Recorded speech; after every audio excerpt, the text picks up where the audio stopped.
가라, 다시 가나안으로 가라, 이 이스라엘 백성들에게 골탕 먹이려는 것이 아니라 이 또한 하나님의 계획인 줄 믿으시기를 바랍니다. 하나님께서는요, 창세 전부터 계획해 놓으신 그 계획대로 한치의 오차도 없이 일하시는 전능하신 하나님이심을 우리는 믿어야만 합니다. 여러분, 이 이스라엘 백성들은 원망의 말로 출애굽 1세대들이 약속의 땅 가나안에 들어가지 못한다라는 그 하나님의 명령과 그리고 광야에서 40년간의 그 뺑뺑이로 가나안에 대한 소망을 잃어버렸을지도 모릅니다.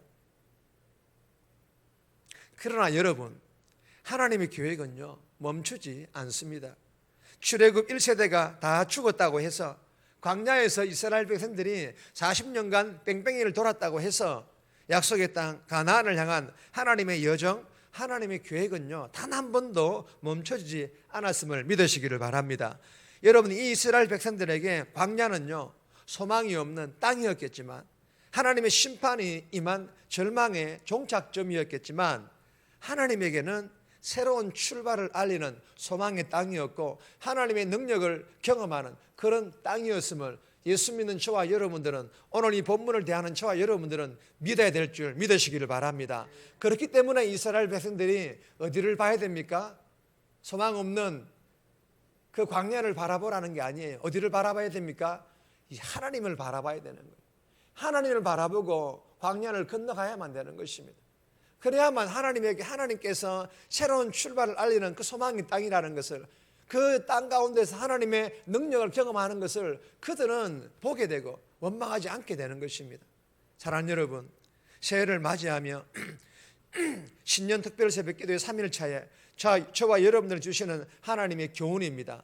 작년을 돌아보니까 내 인생, 내 가정, 내 직장, 내 사업장에 소망이 없었던 것 같고 끝이 보이지 않는 그런 삶이었던 것 같고, 하나님께서 나를 위하여 아무 일도 하지 않았던 것 같은 그런 날들이 새해를 맞이했음에도 불구하고 그대로 이어져 오는 것 같고, 신년 특별 새벽 기도의 3일차를 맞이했음에도 올해에도 하나님께서 내 인생, 내 가정, 내 직장, 내 사업장에 아무 일도 행하지 않을 것이기 때문에 별다른 일들이 일어나지 않을 것이라는 이 하나님의 계획과 하나님의 일하심에 대하여 절망하는 이런 생각들을 어떻게 버리라, 이런 생각들을 버리라는 것입니다.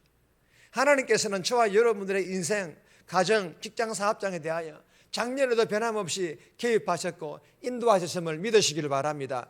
여기까지 온 것도 하나님의 인도하심이라는 거예요. 더 나빠질 수도 있었는데 하나님께서 여기까지 오게 하신 것도 하나님의 은혜고 하나님의 인도하심이었다라는 것입니다.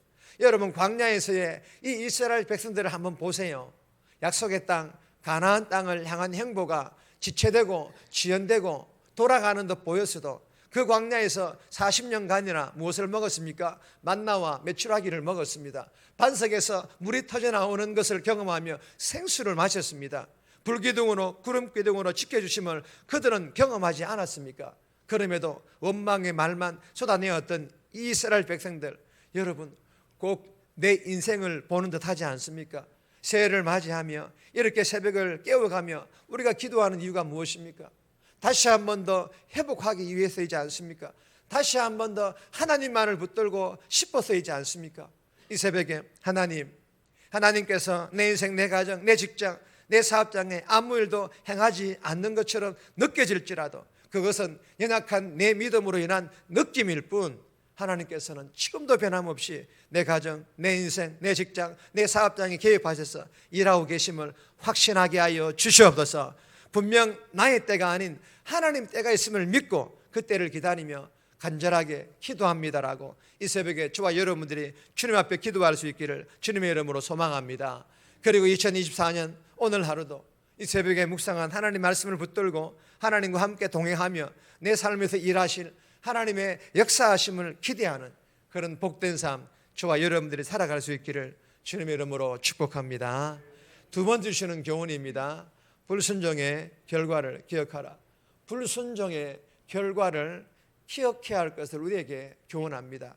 13절에서 15절까지인데 14절 말씀 보시면 가데스 바니아에서 떠나 세렛 시내를 건너기까지 38년 동안이라. 이때에는 그 시대의 모든 군인들이 여호와께서 그들에게 맹세하던 대로 진영 중에서 다 멸망하였나니. 여러분 15절에 보시면요, 마침내는 다 멸망되었느니라. 14절에서도 다 멸망하였나니. 누가 멸망했다라는 것입니까? 출애굽 1세대들입니다.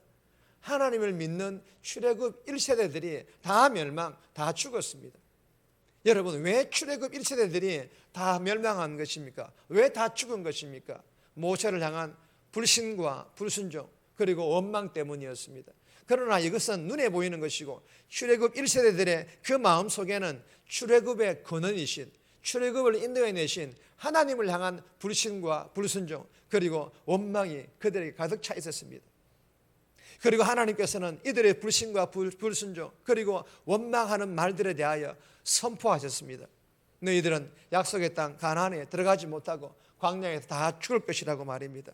그리고 하나님께서는 선포하신 대로 불신과 불순종과 그리고 원망의 말에 대한 결과가 무엇인지를 말씀하신 대로 그대로 행하셨습니다. 그 결과는 멸망이었고 죽음이었습니다. 여러분 출애굽 2세대들은요 38년 동안 하나님을 향한 불순종, 불신 그리고 원망의 말에 대한 결과가 무엇인지를 이 출애굽 2세대들은 생생하게 그리고 철저하게 자신들이 보는 눈앞에서 그들은 목도하였습니다. 보게 되었다라는 것입니다. 사랑하는 여러분, 새해를 시작하는 이 신년 특별 새벽 기도 3일차에 희망과 소망의 내용이 아닌 왜 이러한 내용에 대하여 교훈을 주시는 것일까요? 여러분 하나님을 향한 이 불신과 불순종 그리고 원망의 말이 출애굽 1세대들만의 문제일까요? 출애굽 2세대들은 자유할까요? 그리고 저와 여러분들 지금 하나님 믿는 예수님 믿는 저와 여러분들 마찬가지로 하나님을 향한 불신과 불순종 그리고 원망의 말 자유할까요? 자유하지 못하다라는 것 내 자신이 더 잘할 것입니다. 저와 여러분들이 어떻게든 이 문제를 꼭 해결하기를 바라시는 것이 하나님의 마음이라는 것입니다. 그렇다고 해서 이 새벽에 단 한 번의 결단으로 기도로 해결되어지지는 않습니다. 그러나 내 안에 잔존해 있는 하나님을 향한 불신과 불순종 그리고 원망의 말을 어떻게든 뿌리째 뽑아버리겠다라는 결단과 더불어서 날마다 새벽을 깨우며 아침저 시간 말씀 묵상과 예배와 기도의 자리에 나와 은혜 충만받아 내 안에 있는 불신과 불순종이 조금씩 제거되어지고 할렐루야. 그리고 원망의 말들이 조금씩 사라지는 이런 변화가 저와 여러분들에게 일어날 수 있기를 주님의 이름으로 축복합니다. 여러분 우리가 불신과 불순종 원망의 말이 아닌 이제 온전히 하나님께 순종하기 시작하며 정말 감사의 말, 기쁨의 말, 사랑의 말, 격려의 말 이런 말들을 하기 시작하면 하나님께서 우리에게 예비해 놓은 축복들이 무엇인지를 하나씩 경험하게 될 것입니다. 올 한 해 그러한 한 해가 될 수 있기를 주님의 이름으로 소망합니다. 정리합니다. 하나님께서는 지금도 변함없이 내 인생, 내 가정, 내 직장에 개입하셔서 하나님의 때에 하나님의 계획대로 일하시고 계심을 믿고 오늘 하루도 하나님과 함께 최선을 다하게 해달라고 내 안에 잔존해 있는 하나님을 향한 불신과 불순종, 원망의 말들이 이번 특세를 통해 조금씩 제거되어지고 사라지게 하여 주시옵소서. 이 새벽에 기도하며 오늘 하루도 살아갈 수 있기를 주님의 이름으로 소망합니다.